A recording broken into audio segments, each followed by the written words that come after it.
Soy Esperanza. Tengo 32 años y soy una estadounidense de primera generación. Aquella cálida tarde de verano se suponía que sería una celebración, pero en cambio se convirtió en el momento que lo cambió todo entre mis padres y yo para siempre. Después de años de intentar complacerlos, de encogerme para encajar en sus expectativas, un comentario cruel en la mesa de la cena finalmente rompió el dique. Cuando dijeron que ojalá nunca hubiera nacido, algo dentro de mí se quebró. Me puse de pie, encontré mi voz y dije palabras que dejaron a toda la sala congelada en shock. Antes de contarles cómo mi vida se transformó por completo después de aquella cena, díganme desde dónde me están viendo. Y suscríbanse si quieren más historias sobre encontrar tu voz cuando todos esperan que permanezcas en silencio. Mis padres llegaron a Estados Unidos con nada más que 2 maletas y enormes sueños. Mi padre, Carlos, vino de México a los 19 años y mi madre, Lucía, lo siguió un año después. Se conocieron trabajando turnos dobles en el mismo restaurante en Arizona, ahorrando cada centavo para lo que llamaban el verdadero sueño americano para sus futuros hijos. Ellos creían que el éxito en Estados Unidos significaba convertirse en médico, abogado o ingeniero. Cualquier otra cosa era un fracaso. Para cuando yo nací, ya habían establecido una vida pequeña, pero estable. Mi hermano Gabriel había llegado 2 años antes que yo, y desde el primer día las expectativas eran clarísimas. La excelencia era el mínimo estándar en nuestra casa. Las calificaciones de B eran tratadas como fracasos y los logros nunca se celebraban, simplemente se reconocían como lo que se esperaba. ¿Sacaste una A en tu examen de matemáticas? Bien. La próxima vez estudia más ortografía, decía mi madre apenas levantando la vista de su cocina. Mis primeros recuerdos son de estar sentada en la mesa de la cocina, rodeada de cuadernos de ejercicios, mientras otros niños de kinder jugaban afuera. Mis padres habían creado un riguroso plan académico extraescolar para nosotros. Gabriel se adaptó bien a esa presión, parecía prosperar con su aprobación. Yo luchaba más, no con el trabajo académico en sí, sino con la constante sensación de que mi mejor esfuerzo nunca era suficiente. En 3er grado, gané el primer lugar en la Feria de Ciencias de la escuela con un proyecto sobre la metamorfosis de las mariposas. Mi maestra lo celebró mucho, incluso lo publicó en el periódico local. Cuando mostré con orgullo el artículo a mis padres, mi padre apenas lo miró y dijo: «La ciencia es buena. Deberías enfocarte más en eso en lugar de estar siempre dibujando en tus cuadernos». Esa era su forma de criar. Los logros eran simples peldaños hacia expectativas más grandes. Nunca momentos para celebrar por sí mismos. Cada logro venía acompañado de un inmediato cambio hacia lo que necesitaba mejorar. Gabriel era el niño de oro desde el principio. Su inclinación natural hacia las matemáticas y la ciencia encajaba perfectamente con la visión de éxito de mis padres. Cuando traía a casa boletas perfectas, ellos asentían con aprobación. Cuando yo llevaba las mismas, preguntaban por qué tenía solo calificaciones satisfactorias, en conducta en lugar de excelente. Gabriel se queda quieto y escucha. ¿Por qué tus maestros siempre dicen que hablas demasiado?, me preguntaba mi madre, comparándonos directamente. Para la secundaria, yo había interiorizado tanto sus expectativas que me convertí en mi peor crítica. Me quedaba hasta tarde estudiando, me unía a todos los clubes académicos y me empujaba hasta el agotamiento, tratando de ganar la aprobación que siempre parecía fuera de alcance. Desarrollé una fuerte ansiedad ante los exámenes, a veces enfermándome físicamente antes de ellos, a pesar de siempre rendir bien. La primera gran ruptura ocurrió en mi 2º año de preparatoria. Mi profesora de arte, la señorita Sullivan, reconoció algo en mi trabajo y me animó a postular a un prestigioso programa de arte de verano. Cuando fui aceptada con una beca, estaba eufórica. Por primera vez me sentí vista por algo que realmente amaba. Cuando compartí la noticia en la cena, mi padre dejó su tenedor y me miró fijamente. ¿Arte? ¿De qué sirve el arte? Esto es una distracción de tus estudios. No irás. Intenté razonar con ellos, explicando que el programa lucía muy bien en las solicitudes universitarias, que muchos participantes llegaban a las mejores universidades. Pero mi madre negó con la cabeza. La universidad es para estudiar medicina o leyes, no para dibujar figuritas. Gabriel ya se prepara para premedicina. ¿Por qué siempre tienes que ser diferente? Esa noche lloré en silencio en mi cuarto, sintiendo por primera vez que mi felicidad y la aprobación de mis padres podían ser caminos mutuamente excluyentes. Fui al programa de verano de todas formas, diciéndoles que era un campamento académico general. Fue la primera vez que los engañé, y aunque me llenó de culpa, esas 6 semanas se convirtieron en las más formativas de mi juventud. Cuando llegó el momento de postular a la universidad, envié solicitudes tanto a las mejores escuelas de premedicina como a programas de diseño. Cuando llegaron las cartas de aceptación, incluida una de la Escuela de Diseño de Rhode Island con una beca sustancial, me enfrenté a la decisión más difícil de mi vida.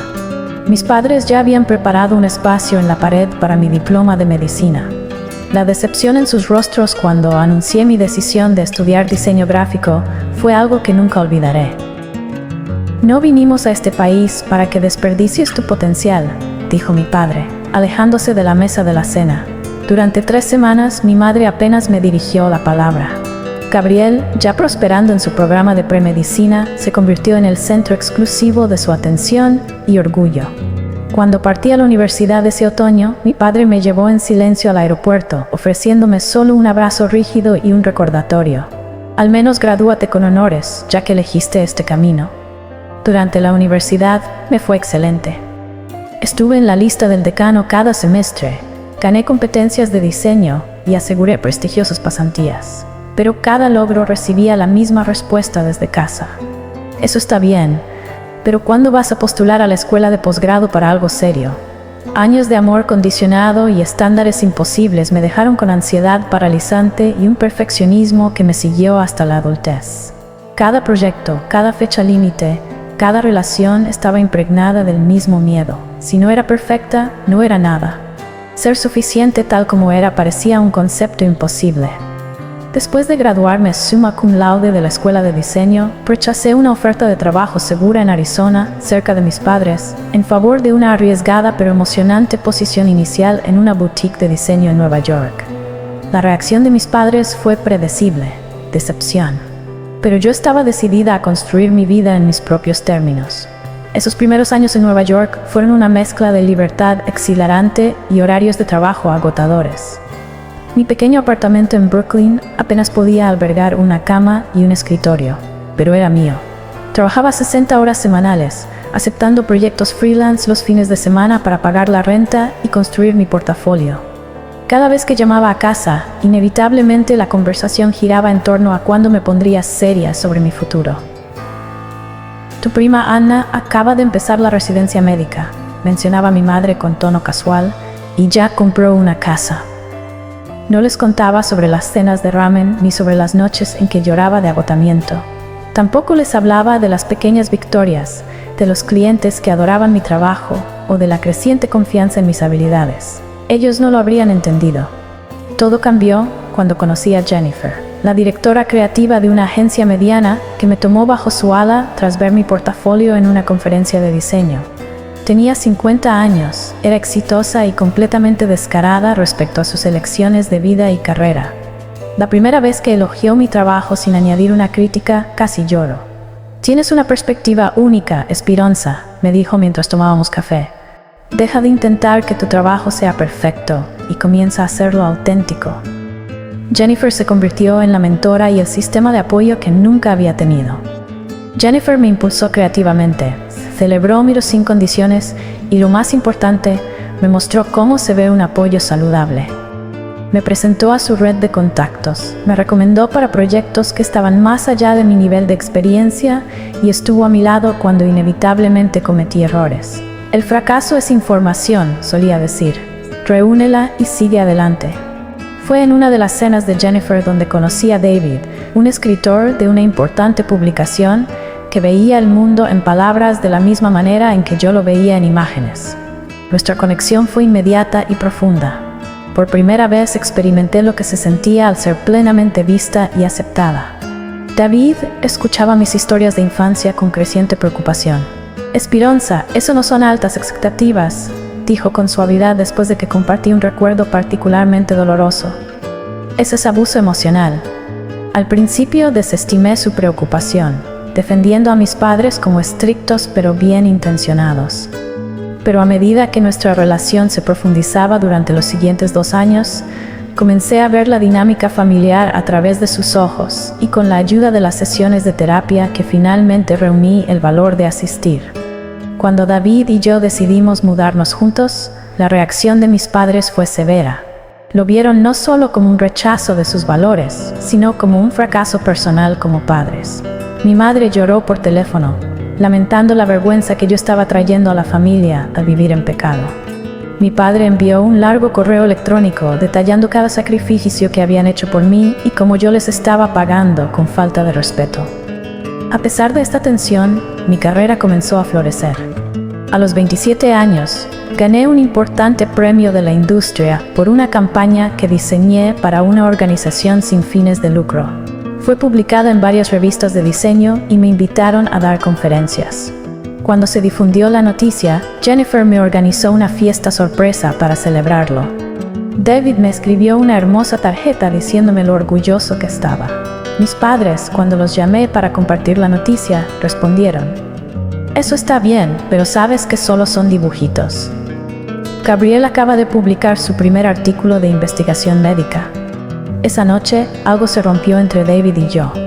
Él no podía entender por qué yo aún buscaba la aprobación de personas que parecían incapaces de dármela.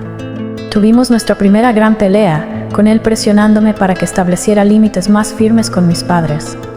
¿Por qué sigues volviendo por más dolor?, me preguntó, frustrado por mis lágrimas. En algún momento tienes que protegerte. La tensión en nuestra relación creció durante los meses siguientes. Mi ansiedad empeoró, atrapada entre la relación amorosa y de apoyo que estaba construyendo y la aprobación parental que todavía ansiaba desesperadamente. Finalmente, David y yo acordamos darnos un tiempo que se convirtió en una separación permanente, otro sueño sacrificado en el altar de las expectativas familiares. La ruptura me empujó a una profunda depresión. Finalmente me comprometí a asistir a sesiones de terapia semanales, donde comencé a desentrañar los patrones de abuso emocional que habían moldeado mi vida. Mi terapeuta, la doctora Richardson, me ayudó a reconocer que el amor de mis padres siempre había sido condicional, basado en logros y no en simplemente existir como su hija. Un hijo no debería tener que ganarse el amor de sus padres, me dijo en una sesión particularmente difícil. Eso es una inversión fundamental de cómo deberían funcionar las relaciones entre padres e hijos. Durante los 2 años siguientes, trabajé intensamente en establecer límites con mis padres. Reducí las llamadas a 1 vez por semana, luego 1 vez cada 2 semanas. Dejé de compartir detalles sobre mi carrera que ellos pudieran criticar. Practicaba no discutir cuando hacían comentarios despectivos, simplemente reconocía su opinión y seguía adelante. Aprendí frases como "lo consideraré" o "esa es una manera de verlo", para reemplazar mis justificaciones defensivas. La distancia me ayudó a crecer más fuerte, pero la herida central permanecía sin sanar. Cada interacción me dejaba emocionalmente agotada, luchando contra el deseo arraigado de finalmente obtener su aprobación mientras trataba de liberarme de la necesidad de ella. Era como caminar en la cuerda floja entre mantener cierta conexión familiar y proteger mi frágil autoestima. Para cuando cumplí 30 años, había establecido una carrera exitosa, reconstruido una vida social plena y desarrollado patrones de relación más saludables. Pero las conversaciones con mis padres seguían siendo fuente de ansiedad y dolor. Había aprendido a manejar la relación, pero no había sanado realmente de su quiebre fundamental.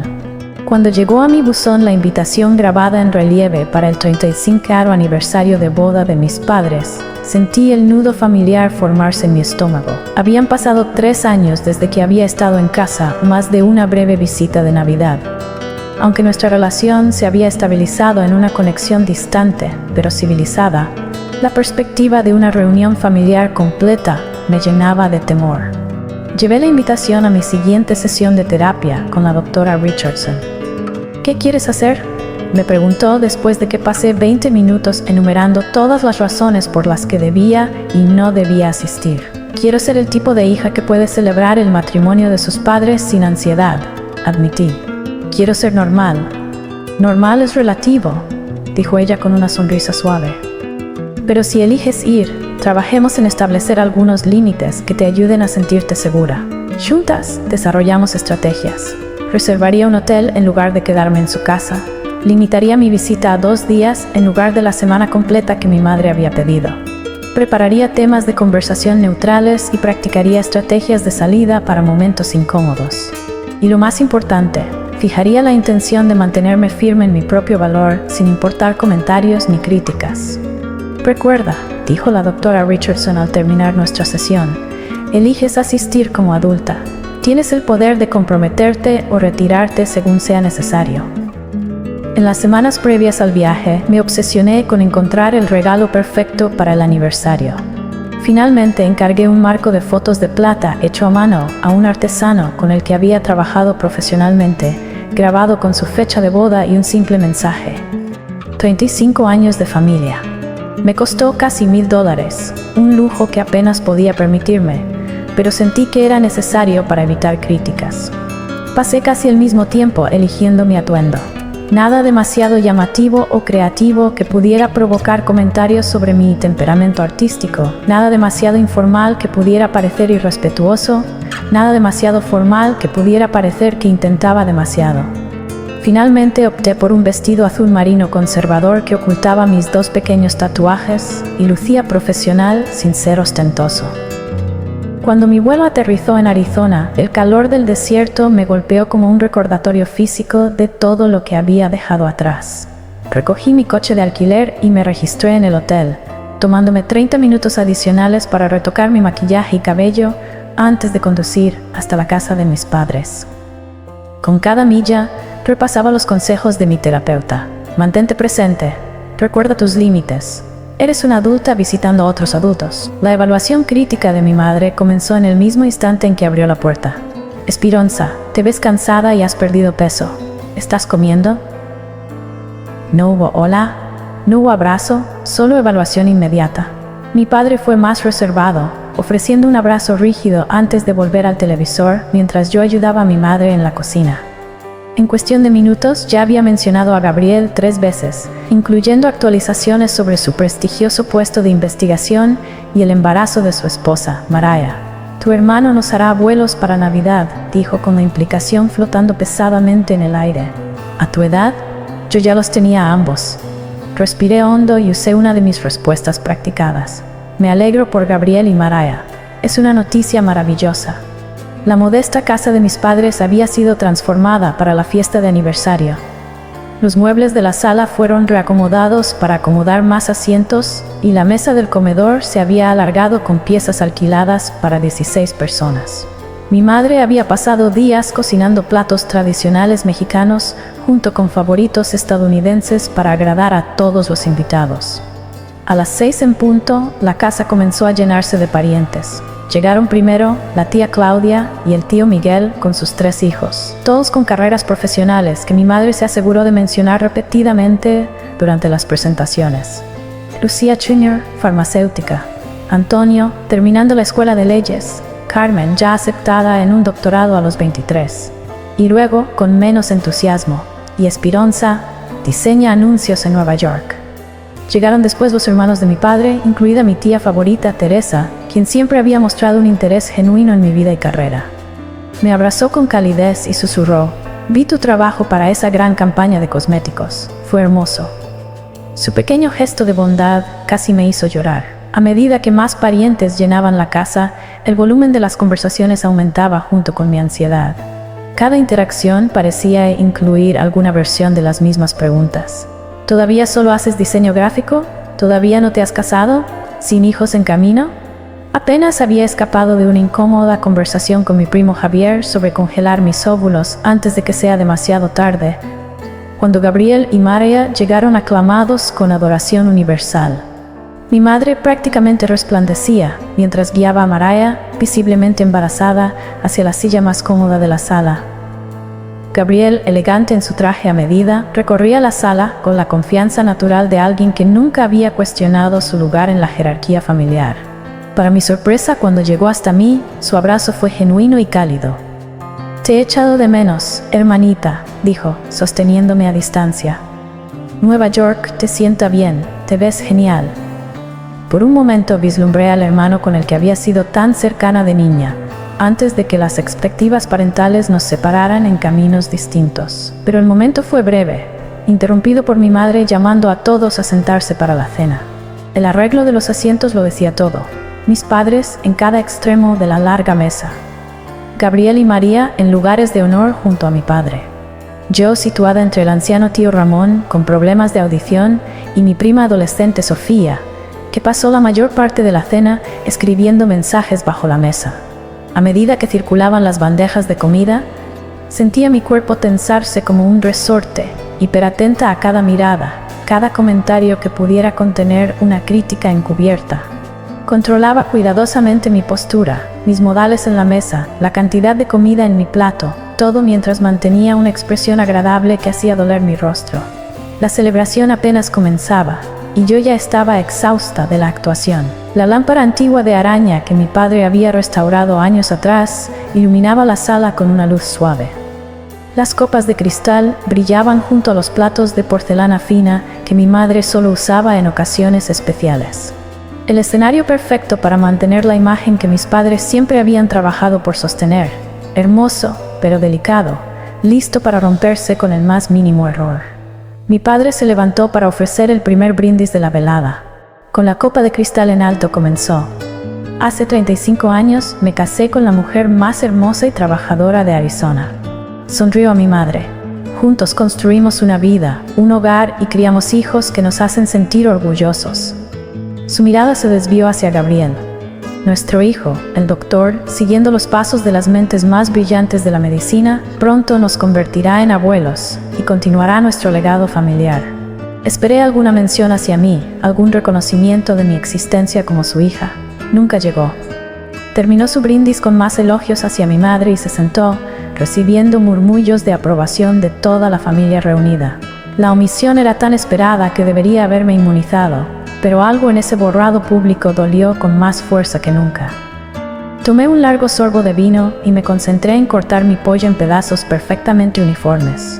Mientras avanzaba el plato principal, mi madre dirigía las preguntas alrededor de la mesa, orquestando la conversación como una directora de orquesta. Cuando finalmente volvió su atención hacia mí, su sonrisa no alcanzaba sus ojos. Esperanza, cuéntales a todos sobre tu trabajo. ¿Todavía estás en esa empresita o ya encontraste algo más establecido? La palabra fue calculada, empresita, no más exitosa, no mejor, sino más establecida, implicando que mi puesto actual era temporal e insignificante. En realidad, respondí intentando mantener la voz firme. Fui ascendida a directora senior de diseño el mes pasado. Mi equipo acaba de ganar un premio nacional por nuestra campaña con la Asociación Americana del Corazón. Por un instante me permití esperar aprobación, algún reconocimiento de este logro legítimo. Está bien, dijo mi madre con tono despectivo. ¿Pero hay oportunidad de avanzar? ¿Cuál es el próximo paso hacia una carrera real? El dolor familiar floreció en mi pecho. Una carrera real, como si la década que había dedicado a construir mi reputación profesional no fuera más que un pasatiempo, un intermedio antes de que entrara en razón. El diseño es mi carrera real, respondí con más firmeza de la que pretendía. Y soy muy exitosa en ello. Mi padre dejó su tenedor con un golpe seco contra la porcelana. El éxito es relativo, Esperanza. Tu hermano está salvando vidas con su investigación. Eso sí es trabajo significativo. Sentí el calor subir a mi rostro, pero me obligué a mantener la calma. Trabajos distintos pueden ser significativos de maneras diferentes. La campaña de concienciación sobre enfermedades cardíacas que creamos está proyectada para alentar a miles de mujeres a hacerse chequeos preventivos. Mi tía Claudia, tal vez percibiendo la tensión, intentó cambiar el tema. Hablando de carreras exitosas, nuestro Antonio acaba de recibir 2 ofertas de trabajo en bufetes de abogados de primera línea. Beneficios completos, salario inicial de 6 cifras.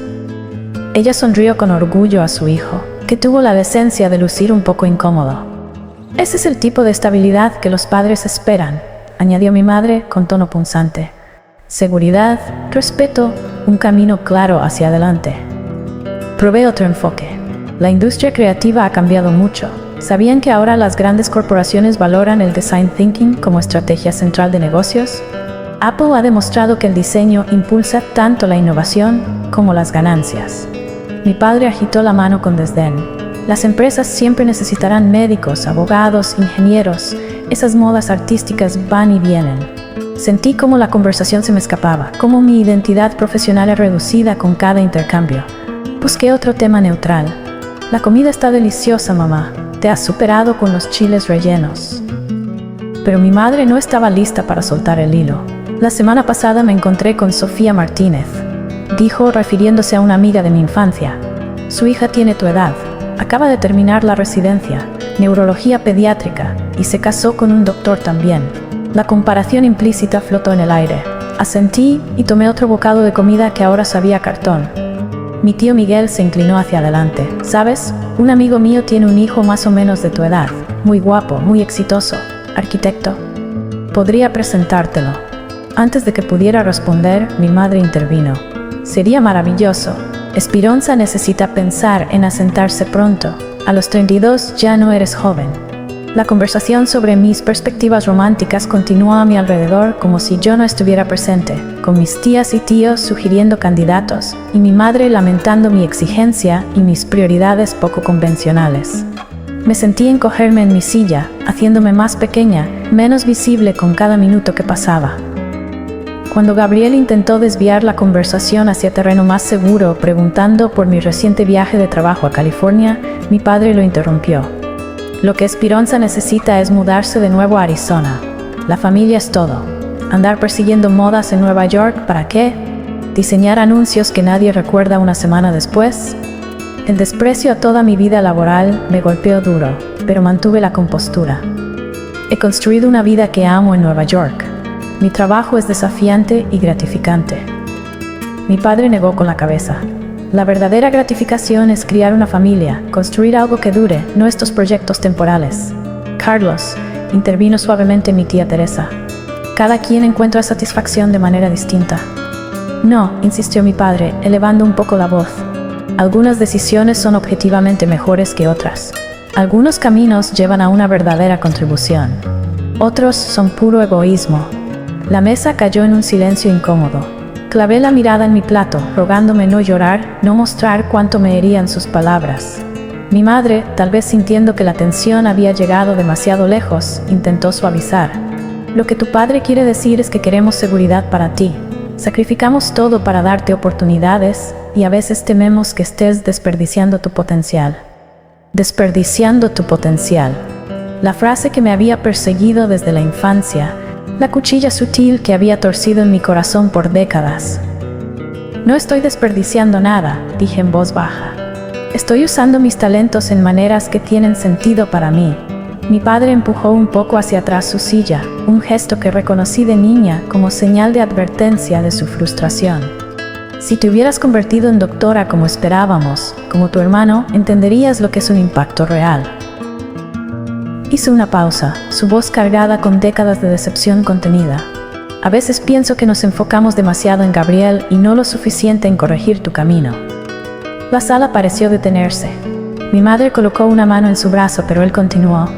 A veces desearíamos que nunca hubieras nacido. Así no tendríamos que ver tanto potencial tirado a la basura. Las palabras cayeron como piedras en un lago en calma, enviando ondas de shock por toda la mesa. Mi prima Sofía soltó un audible ¡ah! Mi tía Teresa se llevó la mano a la boca. María, la esposa de Gabriel, bajó la mirada hacia su vientre como si quisiera proteger a su hijo aún no nacido de semejante crueldad. El tiempo pareció detenerse, y en ese instante congelado vi con claridad perfecta el patrón que había definido mi vida. El amor condicionado que en realidad nunca había sido amor. Sentí una calma extraña posarse sobre mí, la clase de calma que llega cuando un desastre largamente temido finalmente ocurre y ya no queda nada que temer. Coloqué cuidadosamente mi servilleta sobre la mesa y me puse de pie, la silla raspando con fuerza en el silencio. Cuando hablé, mi voz fue firme, clara y se escuchó en cada rincón de la sala enmudecida. Perfecto. Entonces no me necesitarán cuando sean viejos. El silencio se hizo aún más profundo. El rostro de mi padre pasó de la sorpresa a la ira. Mi madre se llevó la mano a su collar, aferrándose como si buscara consuelo en él. Alrededor de la mesa los parientes permanecieron inmóviles, testigos de una fractura familiar que llevaba décadas gestándose. Nadie se movió, nadie habló. Toda la celebración quedó congelada en el eco de unas palabras que ya no podían retirarse. El silencio se extendió durante lo que pareció minutos, aunque probablemente fueron solo segundos. Mi padre se recuperó primero, con el rostro enrojecido por la furia. ¿Cómo te atreves a hablarnos así después de todo lo que hemos hecho por ti? Esta falta de respeto en nuestra propia casa, en nuestra celebración de aniversario. Mi madre intentó controlar el daño, su instinto social activándose de inmediato. Espironza no lo decía en serio. Todos saben lo sensible que siempre ha sido. Carlos solo estaba bromeando antes, claro, era una broma. La minimización familiar de la crueldad, disfrazándola de humor después de que el daño ya estaba hecho. No, respondí, aún de pie. Él no bromeaba, y yo tampoco. La sala permaneció en un silencio insoportable, los cubiertos detenidos en el aire, las copas de vino suspendidas entre la mesa y los labios. Mi familia extendida se había convertido en un público involuntario de la caída de la fachada cuidadosamente mantenida. Para mi sorpresa, fue Gabriel quien se levantó a continuación. Papá, lo que dijiste estuvo totalmente fuera de lugar. No puedes decirle a tu propia hija que desearías que nunca hubiera nacido y esperar que lo acepte. Mi madre soltó un jadeo ante esta inesperada traición de su hijo predilecto. Gabriel, por favor, este no es el momento ni el lugar. ¿Y cuándo es el momento, mamá?, replicó Gabriel. Tú y papá han estado menospreciando a Espironza durante años. Yo lo he visto y me he quedado callado. Pero eso termina esta noche. Mi tía Teresa fue la siguiente en intervenir, con voz suave pero firme. Carlos, Lucía, creo que todos deberíamos calmarnos un momento. Los desacuerdos familiares pasan, pero hay palabras que no pueden desdecirse. Mi padre, poco acostumbrado a ser desafiado, especialmente por Gabriel, los miraba con incredulidad. Esto es entre nosotros y nuestra hija. El resto de ustedes no deberían meterse. Sentí un desapego extraño, como si observara la escena desde arriba. Años de terapia me habían preparado para este momento de maneras que no había comprendido hasta ahora. Tomé mi bolso del respaldo de mi silla. Gracias a todos por venir a celebrar el aniversario de mis padres. Creo que lo mejor es que me vaya ahora. Mi madre se levantó rápidamente, con pánico en los ojos ante el espectáculo público que se desplegaba. Espironza, no seas dramática. Siéntate y termina tu cena. Podemos hablar de esto más tarde. No hay nada de qué hablar, dije con calma. Papá finalmente dijo en voz alta lo que yo he sentido toda mi vida. Al menos ahora tenemos honestidad entre nosotros. Caminé alrededor de la mesa, pasando junto a los rostros petrificados de parientes que habían presenciado los verdaderos sentimientos de mis padres quedar expuestos. Nadie intentó detenerme.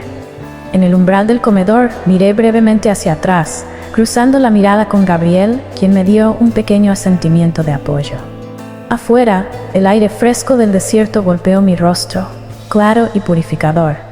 Caminé hasta mi coche de alquiler con pasos firmes, sorprendiéndome de lo tranquilas que estaban mis manos al abrir la puerta. Solo después de haber conducido 2 calles, llegaron las primeras lágrimas, nublando el camino frente a mí.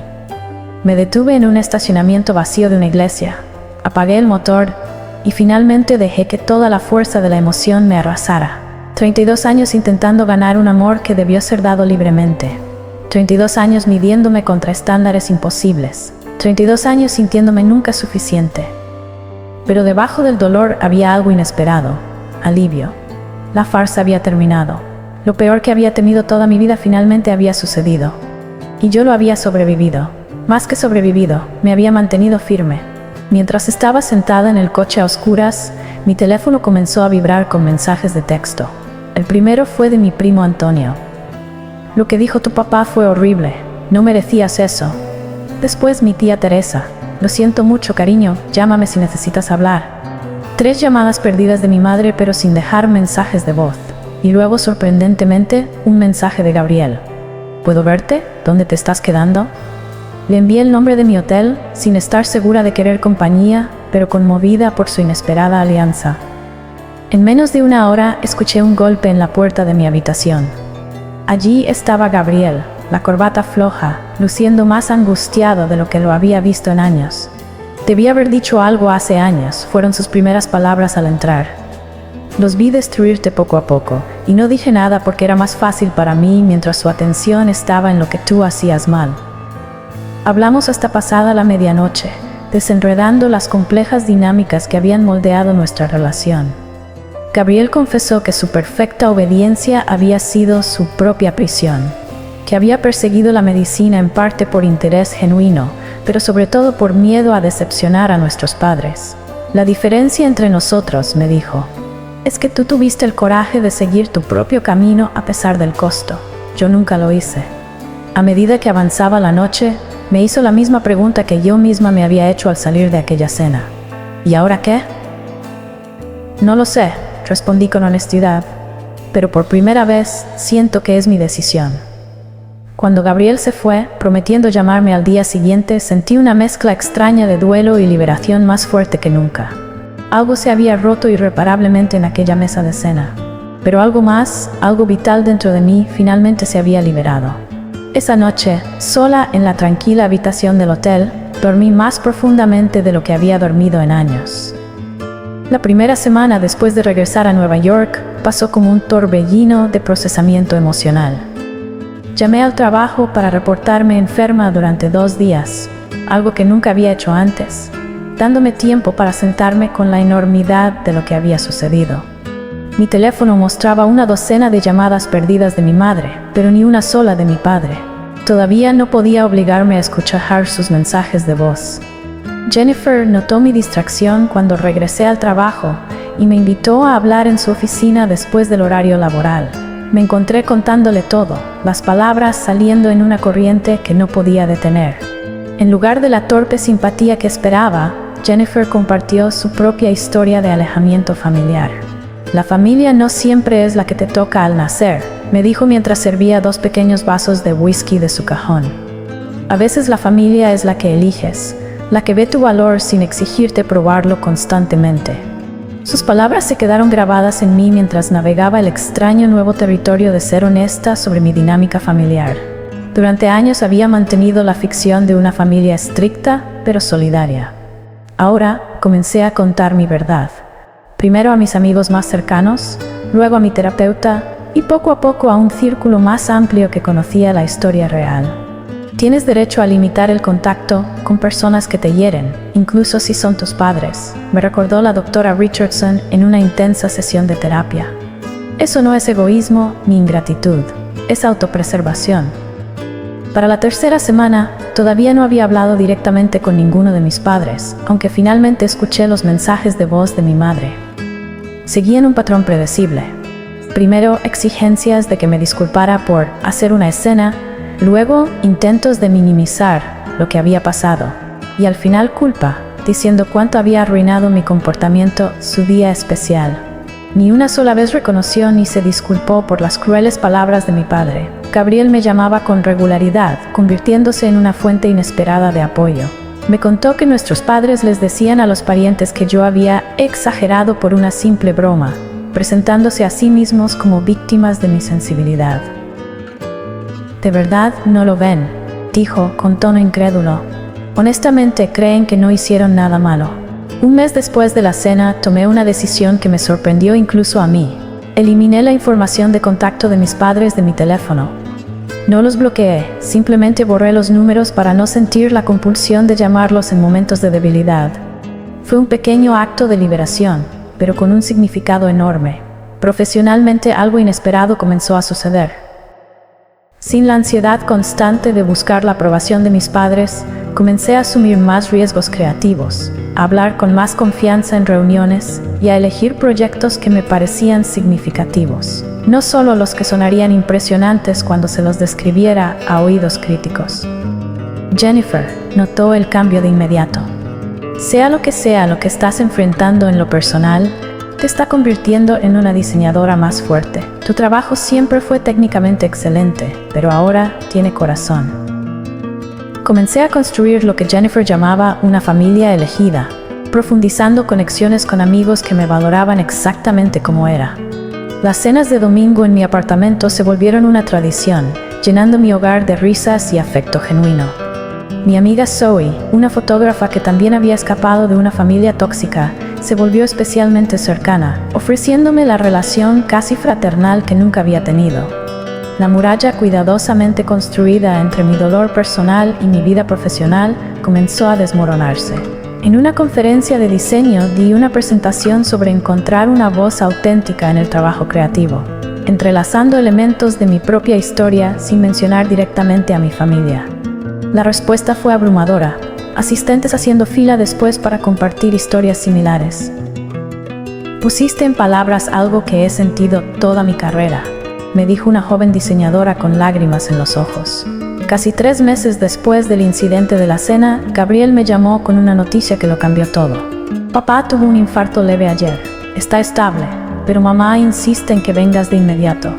La antigua yo habría tomado el primer vuelo, desesperada por demostrar mi valor mediante el papel de hija obediente. En cambio, hice preguntas medidas. ¿El pronóstico es bueno? Sí. ¿Tú estás con él? Sí. ¿Hay algún peligro inmediato? No. Entonces dile a mamá que me alegro de que esté mejor, respondí finalmente. Le enviaré una tarjeta. El silencio de Gabriel lo dijo todo. Ambos sabíamos que esto representaba un cambio sísmico en nuestra dinámica familiar. Ya no estaba disponible automáticamente al primer atisbo de crisis o de culpa. Al día siguiente, mi madre llamó desde un número que no reconocí. Contesté sin darme cuenta de que era ella. ¿Cómo puedes ser tan egoísta? Comenzó sin preámbulo. Tu padre está en el hospital y tú mandas una tarjeta. ¿Qué clase de hija eres? La culpa familiar subió a mi garganta, pero junto a ella emergió algo nuevo: determinación. Mamá, lo siento. Sé que papá no está bien, pero no voy a ir a Arizona solo para ser culpada y criticada mientras pretendo ayudar. Ese patrón se acabó. ¿Patrón? ¿Qué patrón? Te hemos dado todo, y así nos pagas, abandonando a tu padre cuando más te necesita. Él tiene excelente atención médica, y los tiene a ti y a Gabriel. No necesita a alguien a quien dijo que ojalá nunca hubiera nacido. Su respiración aguda fue audible al otro lado de la línea. Él no lo decía en serio. ¿Sabes cómo habla tu padre a veces, sin pensar? Sí lo decía, mamá. Y el problema no es que lo dijera una vez. El problema es que ustedes dos me han mostrado toda la vida que su amor siempre fue condicional. Yo merezco más que eso. Colgamos. Y en lugar de sentir culpa o ansiedad, sentí algo nuevo: claridad y certeza. Por primera vez había dicho mi verdad sin disculpas ni justificaciones. 6 meses después de la cena, recibí una invitación formal para el baby shower del hijo de Gabriel. Dentro había una nota manuscrita de él. María y yo queremos que estés aquí, pero entendemos si es demasiado difícil. Mamá y papá asistirán al evento principal, pero hemos acordado una celebración separada contigo el día anterior, si lo prefieres.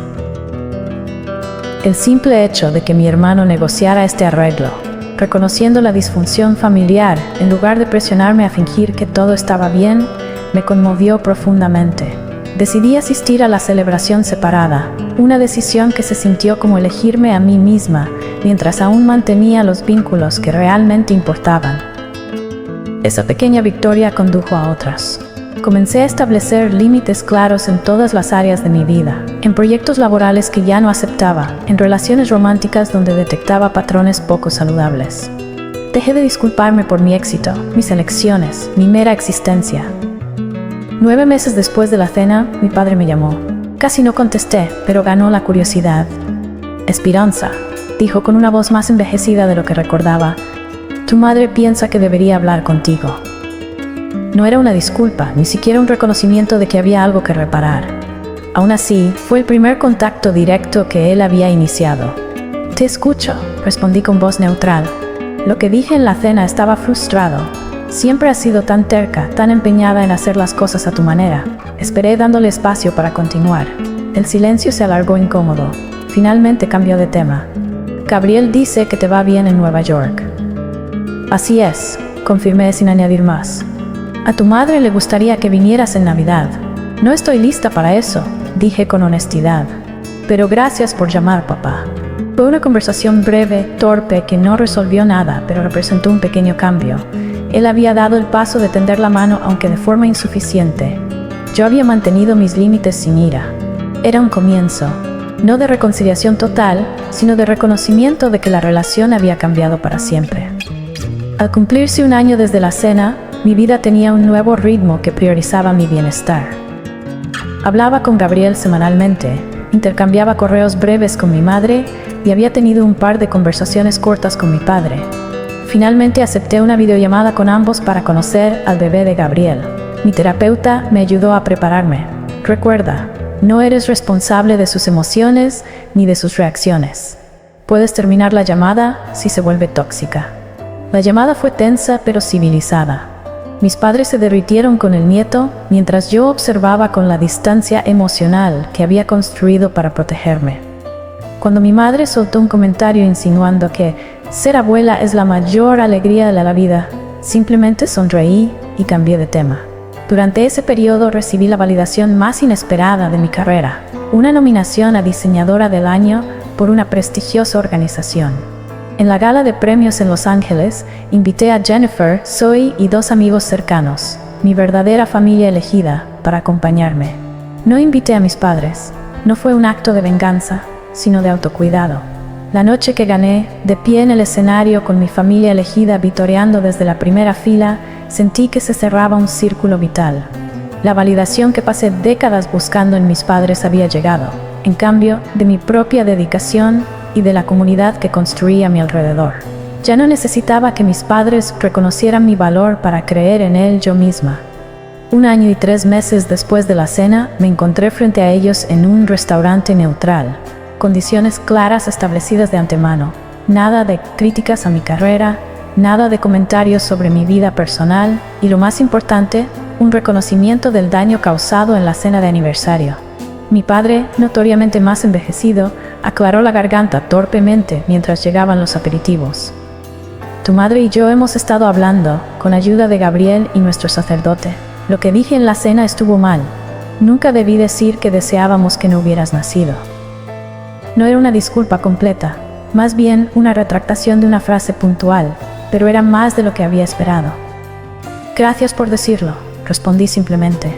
Mi madre extendió la mano, deteniéndose justo antes de tocarme al ver mi tensión. No entendemos siempre tus decisiones, Esperanza, pero eres nuestra hija. Por supuesto que queremos que estés en este mundo. La conversación fue rígida, pero representó un cambio. Incluso mi padre interrumpió a mi madre en un momento. Lucía, recuerda lo que hablamos. Por primera vez intentaban, aunque torpemente, establecer un nuevo tipo de relación. Al despedirnos, mi padre preguntó, ¿entonces todo puede volver a la normalidad? ¿Nos visitarás más seguido? Papá, respondí suavemente, estamos creando una nueva normalidad. Los visitaré de vez en cuando, pero mi vida está en Nueva York y necesito que respeten los límites que hemos acordado. Su rostro mostró decepción, pero no la ira que habría esperado en el pasado. Progreso. Aunque pequeño, aún progreso. Con el tiempo, aprendí que la resolución no siempre significa reconciliación perfecta. A veces significa aceptar las limitaciones de una relación y aún así no permitir que esas limitaciones definan tu valor personal. Mi vida profesional floreció. Campañas con impacto social, mentorías a jóvenes diseñadores de familias inmigrantes y el ejemplo de que sí se puede vivir auténticamente. En lo personal, encontré amor en alguien que entendía mis límites y no me pedía renunciar a ellos. 3 años después de aquella cena, había construido una vida rica en significado y conexión. La herida de esa noche se había cicatrizado, no como dolor crudo, sino como un recordatorio de lo lejos que había llegado. Y aprendí que a veces lo más valiente que puedes hacer es dejar de intentar ganarte un amor que debería ser incondicional y en su lugar crear una vida rodeada de personas que te aman por exactamente quién eres. La mesa en la que ahora me siento puede ser distinta de aquella que dejé atrás esa noche, pero está puesta con afecto genuino, no con condiciones ni críticas. Reflexión final. ¿Alguna vez tuviste que enfrentarte a familiares que intentaron minimizar tus decisiones? ¿Cómo encontraste el coraje para decir tu verdad? Me encantaría leer tus historias en los comentarios. Y si esta historia resonó contigo, recuerda, a veces las palabras más poderosas que puedes decir son simplemente, merezco algo mejor.